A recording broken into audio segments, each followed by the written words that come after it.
الشيطان الرجيم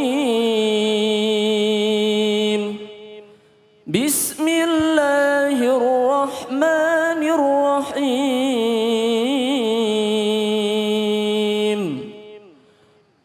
كلوا من طيبات ما رزقناكم ولا تطغوا فيه فيحل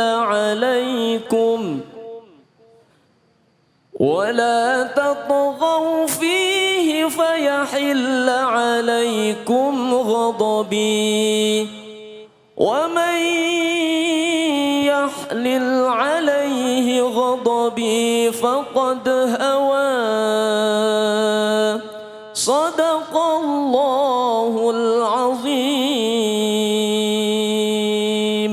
Sadaqallahul Azim. Surah Taha ayat 81 yang sama-sama kita dengarkan tadi itu benar-benar kalau kita simak ya ayat ini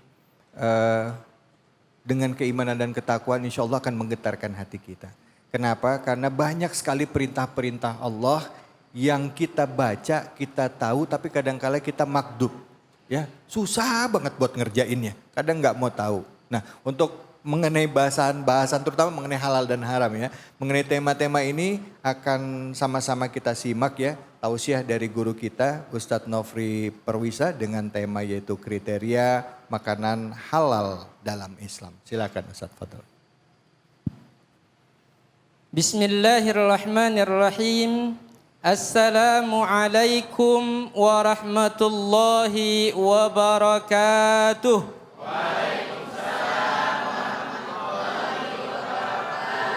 Alhamdulillah, hari ini saya diberi tema untuk membahas tentang makan. Ya. Makan itu penting nggak Bu? Penting. Kenapa? Kenapa makan penting? Kalau kagak makan mati. Maka saking pentingnya ini Allah berfirman, "Kulu min thayyibati ma razaqnakum wa la tatghaw fayahilla 'alaikum ghadabi wa may yahlil 'alaihi ghadabi faqad hawa." Makanlah.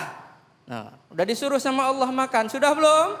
Ya. Alhamdulillah, nurut berarti ini sama Allah.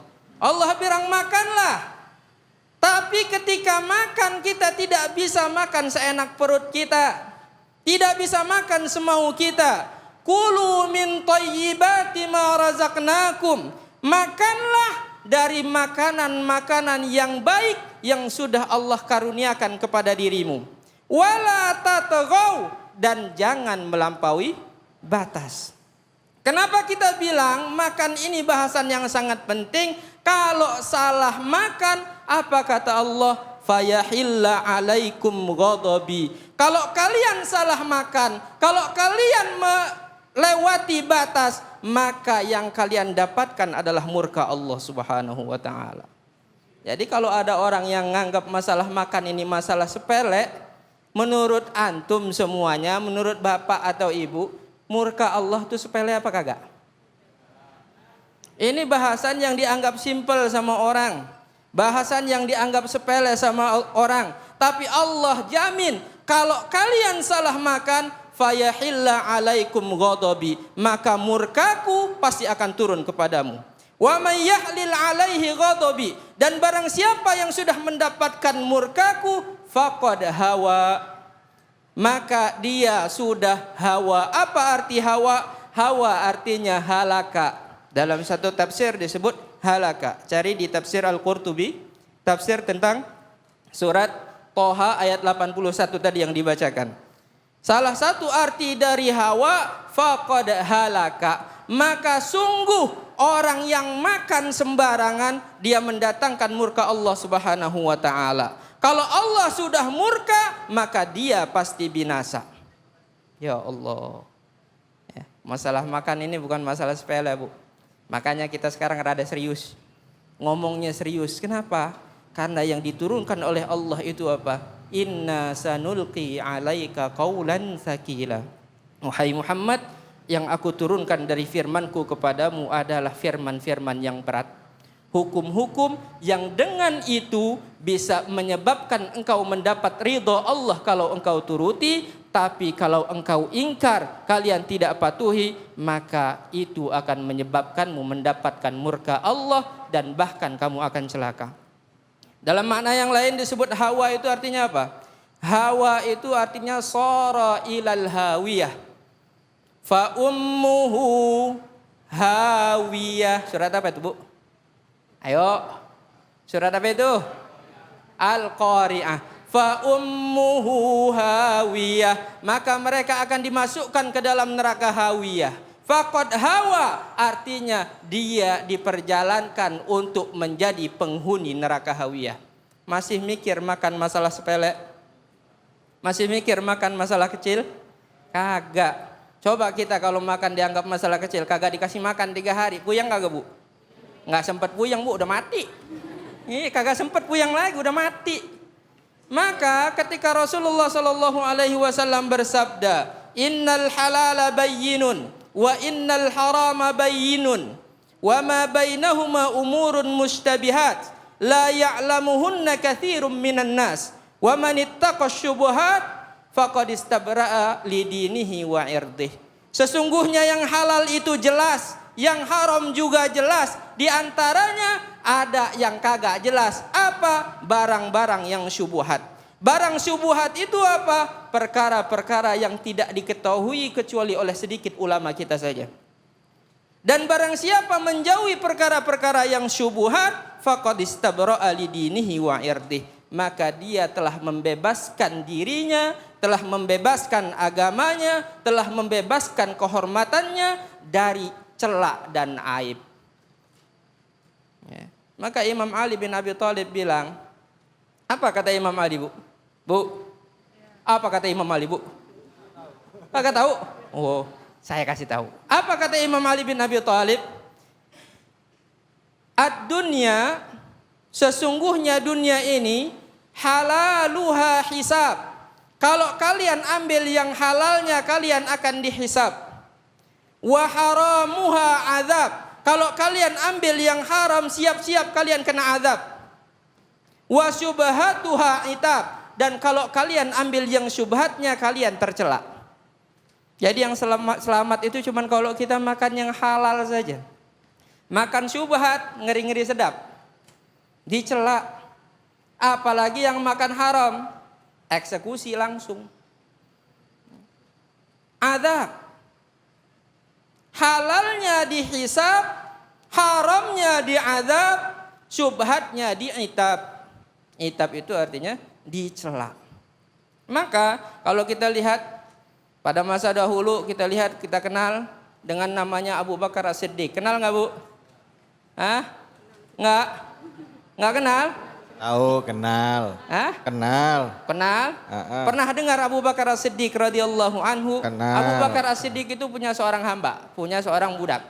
Budaknya ini setiap malam biasanya bawa makanan ke Abu Bakar As-Siddiq. Iya. Ketika dia bawa makanan, malam itu dia datang bawa makanan ke Abu Bakar As-Siddiq. Ketika dibawa makanan tadi, dimakan oleh Abu Bakar As-Siddiq. Budak ini protes. Ya Sidi, wahai tuanku, biasanya sebelum engkau makan kau nanya dulu. Kok malam ini kau langsung makan-makan aja? Biasanya sebelum makan Abu Bakar Siddiq nanya, ente dapat dari mana ini barang? Kata Abu Bakar Siddiq, saya udah lapar banget, udah kagak tahan. Udah kegigit satu gigitan, masuk satu suapan, baru ditegur sama budaknya tadi. Maka setelah itu Abu Bakar Siddiq bilang, emangnya ente dapat dari mana ini makanan? Makanannya halal. Emangnya makanan ini ente dapat dari mana? Budak tadi bilang, dulu di masa jahiliyah saya pernah lewat suatu kampung. Ketika saya lewat di satu kampung ada orang sakit. Orang sakit ini manggil saya minta dijampi-jampi. Dijampi-jampilah dia sama budak dari Abu Bakar As-Siddiq. Setelah dijampi-jampi ternyatanya manjur. Sembuh. Maka mereka berjanji, nanti kalau kita ketemu lagi saya akan bayar kamu. Nah, tadi saya lewat di kampung itu, lagi ada pesta. Ketika mereka lihat saya, ini upah yang waktu itu kamu jampi-jampi saya sampai sembuh. Maka makanan itu yang saya bawa ke kamu. Masya Allah. Makanan habis ngedukun dibawa ke Abu Bakar As-Siddiq. Hasil kerja ngedukun dibawa ke Abu Bakar As-Siddiq. Maka Abu Bakar As-Siddiq bilang, celaka ente pengen nyelakain saya. Abu Bakar As-Siddiq memasukkan tangannya ke tenggorokannya, dikorek-korek. Tenggorokannya dikorek-korek. Sudah dikorek-korek, matanya ngejelit. Air mata keluar sampai udah pengen mati. Dia bilang, ini kagak bakal bisa keluar kecuali kalau saya pakai air. Ambilin air. Ambil air yang banyak, dia minum yang banyak. Udah banyak nih, air udah mulai penuh, korek-korek lagi itu makanan. Sampai dimuntahkan dan sudah muntah. Ketika muntah, yarhamukallahu ya sayyidi, semoga Allah merahmati engkau wahai tuanku. Amin ajli hadhil luqmah, apakah hanya demi satu suapan itu saja engkau korek-korek? Ya, engkau korek-korek lehermu ini, tenggorokan dikorek-korek, Bu, sampai engkau kelihatan orang pengen mati. Nah, kita ini udah berapa lukmah? Udah berapa suapan kita yang haram? Ada yang ngitung berapa suap ya yang haram? Berapa suap yang syubhat? Ini cuman satu suapan, Pak. Dia bilang apa? Apakah cuman karena satu suapan ini saja engkau rela seakan-akan pengen mati dikeluarkan? Dia bilang apa? Sungguh seandainya satu suapan ini harus aku keluarkan dengan nyawaku, pasti aku keluarkan. Kenapa? Karena Rasulullah bersabda, kullu lahmin nabata min suhtin fannaru aula bihi. Setiap daging yang tumbuh dari harta yang haram, maka neraka lebih berhak untuk mendapatkannya. Allah. Maka mudah-mudahan itu semua menjadi peringatan bagi kita semua. Baik. Syukran. Afwan, terima kasih banyak Ustadz Nofri. Silakan Ibu, ada yang mau bertanya? Langsung pertanyaannya apa? Bismillahirrahmanirrahim. Nama saya Umi Kulsum. Saya mau bertanya Pak Ustadz. Tafadhali Umi Kulsum, putrinya Rasulullah sallallahu alaihi wasallam. Punya suami namanya Utsman? Iya benar. Oh, iya. Tepat sekali ini, Masya Allah. Berarti benar. Ya. Tafadhali. Pak Utsman ada di sini, Pak Utsman? Ada kerja. Saya mau bertanya Pak Ustadz. Tafadhali. Sekarang kan zamannya lebih canggih dan lebih gampang dipermudah. Segala makanan ada tersedia di samping kita ada. Di pasar pun ada banyak menjamur bermacam makanan. Yang saya mau tanyakan Pak Ustadz, dalam Al-Quran kan makanan yang diharamkan oleh Allah itu adalah mayit, bangkai, darah dan daging babi. Termasuk daging yang disembelih tanpa nama Allah. Yang saya pertanyakan Pak Ustadz, banyak sekali makanan yang di pasar-pasar itu kita tidak tahu cara penyembelihannya, apakah menggunakan baca bismillah basmalah atau tidak. Apa hukumnya itu Pak Ustadz? Baik, terima kasih. Assalamualaikum warahmatullahi wabarakatuh. Waalaikumsalam warahmatullahi wabarakatuh. Bener Ustadz, kadang kan udah kelihatan udah kepotong aja leher ayam, kambing, daging sapi. Gimana tuh Ustadz? Udah kepotong juga kita kagak tahu itu. Udah mati dulu apa kepotong dulu itu? Nah, iya betul. Alhamdulillah.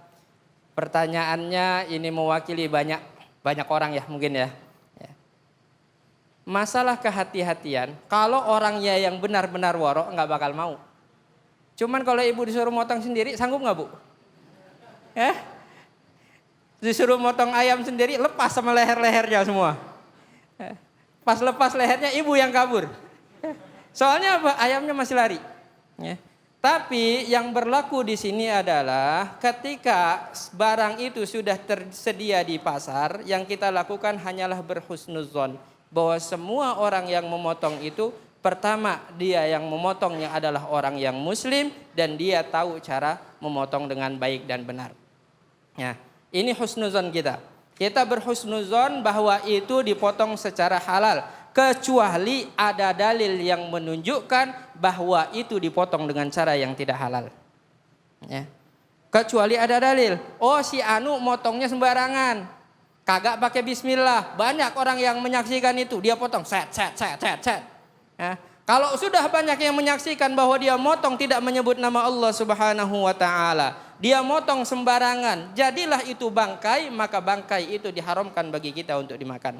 Tapi kalau tidak ada yang bersaksi bahwa dia memotongnya itu dengan cara yang salah, nggak ada yang lihat, ya, Maka al-aslu al-ibahah. Aslinya adalah boleh kita untuk memakannya, dan al-aslu fil muslim, dan aslinya seorang muslim itu at-thiqah, terpercaya.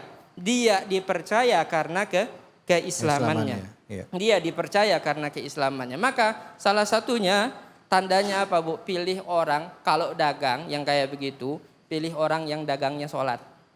Oh, orangnya sholat. Orang yang sholat yang dagangnya. Ya. Jadi jangan milih sembarangan, muntang-muntang di sono lebih murah no jualannya. Tapi ketika dipanggil ajan kagak nongol-nongol. Iya, iya. Di rumahnya juga kagak sholat. Iya. Mendingan jangan. Cari orang yang teruji keimanannya, terjaga sholatnya. Kita beli dari orang-orang yang seperti itu, insya Allah jauh lebih aman bagi kita dan jauh lebih berkah bagi keluarga kita. Baik, Itu, amin, syukuran. amin. Ini kalau misalnya kita lagi ke pasar kan suka ada tukang potong ayamnya, Bu ya. Kadang-kadang kan nggak kelihatan baca bismillahnya, Ustaz. Ustaz, mungkin kalau baca bismillah dalam hati aja nggak apa-apa, Ustaz ya? Nggak apa-apa. Nggak apa-apa ya? Boleh. Oke, Dibaca. siap. Baik. Ya, syukur. Alhamdulillah, baik. Ibu jelas ya, Bu ya. Mudah-mudahan bisa terjawab. Terima kasih banyak Ustadz atas ilmunya. Terima Ibu kasih, pertanyaannya terima kasih. Ini mencerahkan buat kita semua. Setelah ini kita akan ngaji bersama dengan Kiai Munawir Ngacir. Mau? Mau? Mau. Oke, jangan kemana-mana. Tetap di Cahaya Hati Indonesia.